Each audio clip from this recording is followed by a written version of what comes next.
जानते हैं, कुछ कहानियां ना कभी पुरानी नहीं होती हैं, खासकर वो जो हमें विश्वास की ताकत के बारे में कुछ सिखा जाती हैं। तो चलिए आज हम एक ऐसे ही किसान लेंचो की कहानी में थोड़ा गहराई से उतरते हैं। एक ऐसा किसान जिसका विश्वास कहते हैं ना पहाड़ों को भी हिला सकता था। एक सवाल से शुरू करें। सोचिए जरा, आज के जमाने में मतलब इंस्टेंट मैसेजिंग के इस दौर में चिट्ठियां लिखता कौन है? और अगर कोई लिखेगा भी तो किसे? इसका जवाब शायद थोड़ा हैरान कर दे। हमारी कहानी का जो हीरो है लेंचो, वो एक सीधा साधा किसान था। और हाँ, उसने चिट्ठी लिखी थी। पर ये कोई आम चिट्ठी नहीं थी। उसने ये किसी दोस्त को नहीं, किसी रिश्तेदार को नहीं, बल्कि सीधे भगवान को लिखी थी। और बस यहीं से हमारी कहानी एक ऐसा मोड़ लेती है जिसके बारे में हम आज बात करने वाले हैं। तो चलिए सबसे पहले चलते हैं लेंचो की दुनिया में। देखते हैं कि वो था कौन और उसकी उम्मीदें आखिर किस आसमान के नीचे पल रही थीं। कल्पना कीजिए, पूरी घाटी में बस एक अकेला घर, उसका घर, जहां से उसके पके हुए मक्के के खेत साफ नजर आते थे। फसल एकदम शानदार होने का वादा कर रही थी। बस एक ही चीज की कमी थी, एक अच्छी जोरदार बारिश। लेंचो की सारी उम्मीदें ना बस आसमान पर टिकी हुई थीं।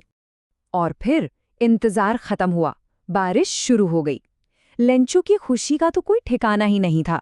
वो इतना खुश हुआ कि उसने अपनी पत्नी से कहा, अरे, ये आसमान से गिरती बूंदें नहीं हैं, ये तो नए सिक्के हैं। मतलब बड़ी बूंदें 10 सेंट के सिक्के हैं और छोटी वाली 5 सेंट की। भाई, एक किसान के लिए अच्छी बारिश किसी दौलत से कम थोड़ी होती है। लेकिन जैसा अक्सर होता है, खुशियां ज्यादा देर नहीं टिकीं। लेंचो की उम्मीदों पर बहुत जल्द एक बर्बादी का तूफान छाने वाला था। अचानक से वो उम्मीदों वाली बारिश एक भयानक ओलों के तूफान में बदल गई। देखते ही देखते सिर्फ 1 घंटे के अंदर सब कुछ तबाह हो गया। खेत ऐसे सफेद पड़ गए मानो किसी ने नमक की चादर बिछा दी हो। लेंचो की साल भर की मेहनत पल भर में मिट्टी में मिल गई। जब तूफान थमा तो लेंचो अपने बर्बाद खेत के बीचों बीच खड़ा था और उसका दिल बैठा जा रहा था। उसने अपने बेटों से कहा, अरे, टिड्डियों का दल भी आता ना तो इससे ज्यादा छोड़ जाता। अब ये साफ था, इस साल उनके पास खाने के लिए कुछ नहीं बचने वाला। लेकिन जब सब कुछ बिखर चुका था, हर तरफ सिर्फ बर्बादी थी, तब भी लेंचो और उसके परिवार के दिल में एक आखिरी उम्मीद की किरण बाकी थी।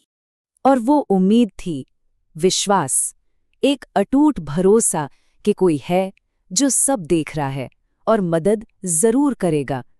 उसे यही सिखाया गया था कि भगवान की नज़र में कोई भूखा नहीं सोता, और अब बस वही उसकी आखिरी उम्मीद थे। तो पता है इस सीधे साधे किसान ने क्या किया? उसने वो किया जो शायद कोई सोच भी नहीं सकता। उसने फैसला किया कि वो सीधे भगवान को एक खत लिखेगा, अपनी पूरी कहानी बताएगा और उनसे मदद मांगेगा। और देखिए, उसने कोई गोलमोल बात नहीं की। उसकी मांग एकदम साफ थी।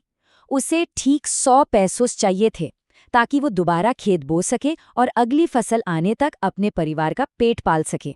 बिल्कुल प्रैक्टिकल। तो इस अनोखे खत का आखिर हुआ क्या?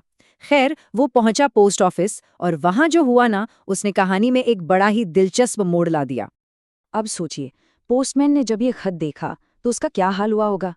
वो और पोस्टमास्टर पहले तो इस पते को देखकर अपनी हंसी ही नहीं रोक पाए। लेकिन फिर पोस्टमास्टर, जो एक हंसमुख और दिल का अच्छा आदमी था, अचानक एकदम सीरियस हो गया। वो लेंचो के विश्वास से इतना हिल गया कि बोल पड़ा, वाह, क्या विश्वास है!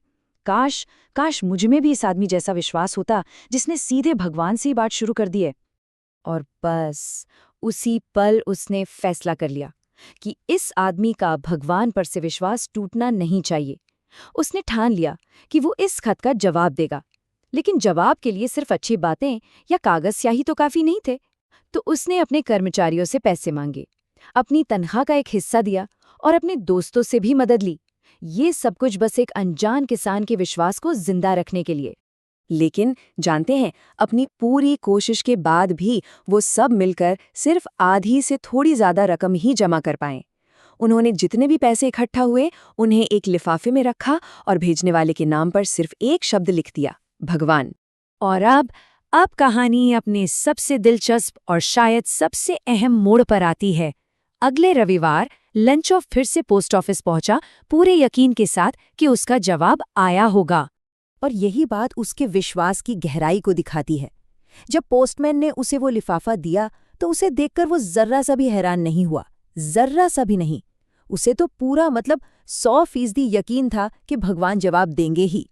लेकिन जैसे ही उसने वो लिफाफा खोला और पैसे गिने, उसका वो अटूट विश्वास पल भर में गुस्से में बदल गया। क्यों? क्योंकि लिफाफे में 100 पैसोस नहीं थे, बल्कि सिर्फ 70 पैसोस थे। वो गुस्से में सीधा काउंटर पर गया और उसने तुरंत एक और खत लिखा। जब पोस्टमास्टर ने बेचारे ने बड़े कौतूहल से उसे खोला तो जानते हैं उसमें क्या लिखा था? उसमें लिखा था, भगवान, जो पैसे मैंने मांगे थे उसमें से सिर्फ 70 पैसों ही मुझ तक पहुंचे हैं। बाकी के पैसे भी भेज दीजिए, लेकिन प्लीज डाक से मत भेजिएगा, क्योंकि ये जो डाकघर के कर्मचारी है ना, ये सब धोखेबाजों का झुंड है। और यही इस कहानी की सबसे बड़ी और शायद दिल तोड़ने वाली विडंबना है। जिन लोगों ने इंसानियत के नाते उसकी मदद की, उसी ने उन्हें धोखेबाज समझ लिया। और बस यहीं पर ये कहानी हमें एक बहुत गहरे सवाल के साथ छोड़ जाती है। आखिर विश्वास का असली मतलब क्या है? क्या वो सिर्फ भगवान पर एक अंधा भरोसा है, या फिर उस इंसानियत पर भरोसा करना भी है जो उस विश्वास को जिंदा रखने की कोशिश करती है? इस पूरी कहानी में विश्वास का सही मतलब कौन समझ पाया? लिंचो अपने अटूट सीधे साधे भरोसे के साथ, या फिर वो पोस्टमास्टर अपनी निस्वार्थ मदद के साथ? इसका जवाब शायद हम सबको अपने अपने अंदर खोजना होगा।